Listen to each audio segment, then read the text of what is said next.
Yeah, so viewers, we were there live from New York, where Riyad Mansour, the Palestinian UN envoy, was indeed addressing the UN Security Council. He started off by, of course, condemning the breaking of the ceasefire in Gaza by the Israeli entity, and he highlighted that this breaking of the ceasefire was indeed backed by the Donald Trump administration. Just a reminder, viewers, again, he is there in New York. He also did mention that the only way forward is to actually sustain the ceasefire, implement it in full, and have a side-by-side peace deal for both the Israeli entity and Palestine.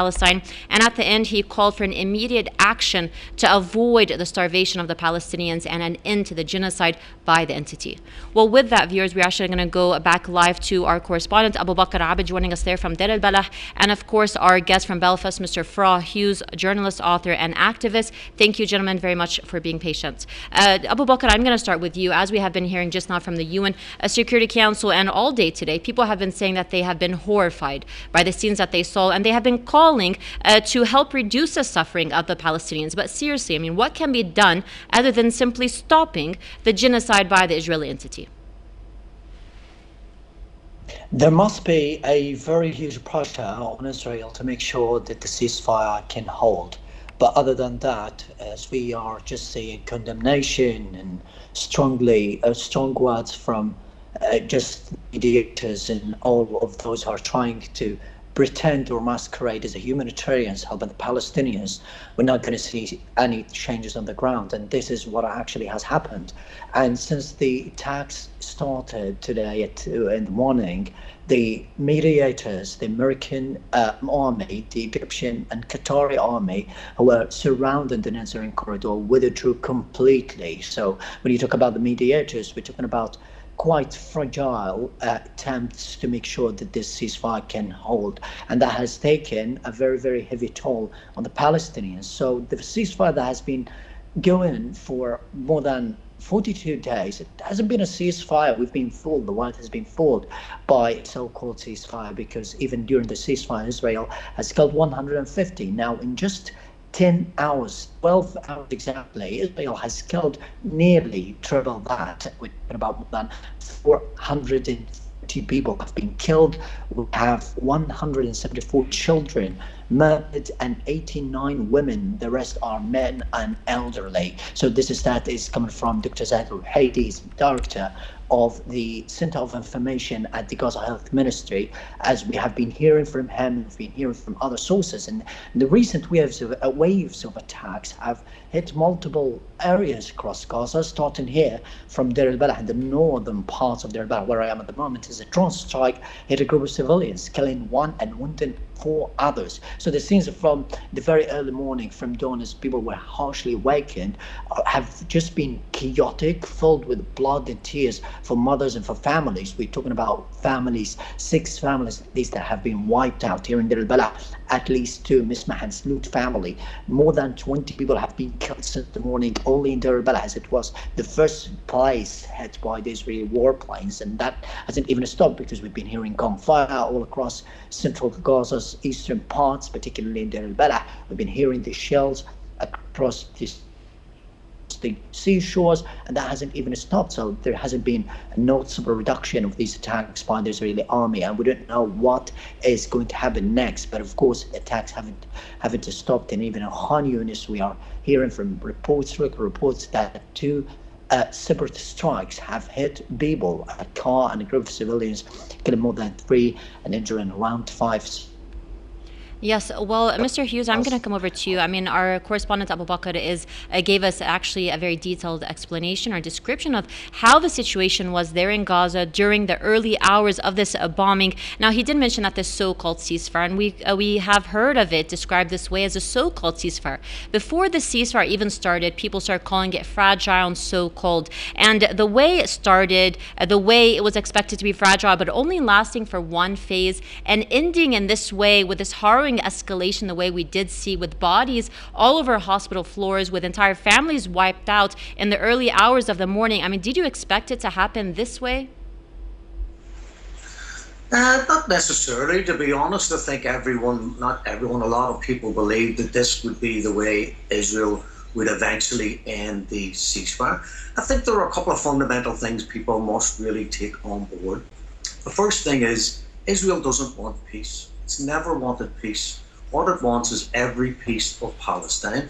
And if you start from that premise, you can see how everything else seems to fit into place. The other thing I'd maybe like to touch on is Trump and his kind of interference. First he came along, he was the man behind the ceasefire. Biden could have imposed a ceasefire upon Netanyahu at any time. And that's been proven by the very fact that as soon as Trump came into power, he pushed forward. He more or less told Netanyahu, we're having a ceasefire, you must sit down at the negotiating table. And when it comes to the hostages, Netanyahu has never been concerned about the hostages. He's never been concerned about their lives. He's never really been concerned about having them brought back to the Zionist state. And the proof of that, in many ways, is on the 7th of October, 2023, it's been talked about, it's been commented on. There are proven facts that it was the Hannibal Directive initiated by the IOF, which led to the murder of the majority of Zionists in the settlements. So the majority of all those people were murdered by their own fellow citizens, by their own army, which is designated to protect them. They brought in Apache helicopters and tanks, and they went on the rampage in order to prevent hostages being taken to, or prisoners being taken to Gaza and held as leverage for a prisoner exchange. The fact that they have bombed a complete sorties from land, sea and air, the people of Gaza, who maybe just yesterday, I've seen videos of like hundreds of people and maybe some form of a banquet for people to break their fast at iftar. Maybe 1,000 people lying along two sides of some abandoned street, having food, having some form of community, some form of cohesion, some form of government, helping to feed the people and try to bring them water and try to do what governments and civil societies are meant to do, which is to protect the public at large. For people to go to bed at night, not realising, God forbid, that this was going to be the start of their following day, to murder hundreds of people, to injure thousands. I would imagine we're back to people under the rubble, bodies not being able to be taken from underneath the constructs, whatever's been left, bombing people in tents, probably back to bombing hospitals or in and around that environment. The siege, the starvation, the lack of water, the lack of fuel, turning off the electricity. Some people are saying it's leveraged by the Israelis to force the resistance groups in Gaza to continue with phase one of the negotiations. That means a continued occupation of Gaza by the Israeli military. The Israelis don't want peace. They don't want to leave Gaza. If you give them the hostages tomorrow, I would imagine that Netanyahu would say, well, that's only half of what our military objectives were, and the other half is to defeat the resistance. So we're going back, taking the gauntlet off, and we're going back fully fledged with our murderous campaign. The fact that Donald Trump and the American administration are bombing Yemen. We have seen the attack upon Lebanon. We have seen the balkanization and destruction of Syria. We have seen the bombing of Yemeni civilians and the bombing of Gazan civilians, the destruction and ethnic cleansing in the West Bank, and the continued violations of the ceasefire in Lebanon. They are going after each member of the axis of resistance one by one. So Netanyahu and Trump are like a tag team. Trump's saying, we in Britain will take care of Yemen. You go ahead and do whatever you want in Gaza. And it's all about subjugation. It's simply using violence. It's simply using rape and torture and imprisonment and massacres and death from the sky, death from the sea, death from artillery, death from tanks, death from snipers. It's telling the Palestinians that as long as you resist, you will be annihilated. And that's what the Israelis are trying to do. Now, they failed for 18 months. We all know that. Hamas and the resistance in Gaza are probably as strong as they were before Israel's murderous genocidal onslaught on Gaza on the 8th of October 2023. It remains to be seen what the Lebanese resistance do going forward. We can expect the Yemenis to continue with their humanitarian pursuit of an end to the genocide.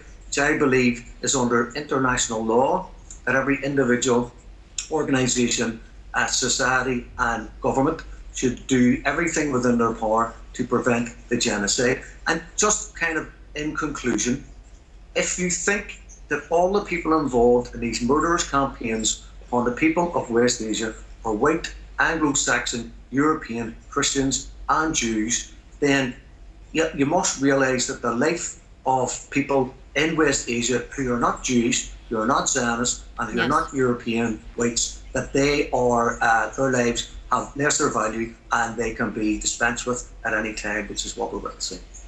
Yes, well, I'd like to thank both of you very much for joining us for this special coverage. Mr. Fra Hughes, journalist, author and activist, joining us there from Belfast. And of course, our Press TV correspondent, Abu Bakr Abed from Deir el Balah, who was there on the ground in Gaza.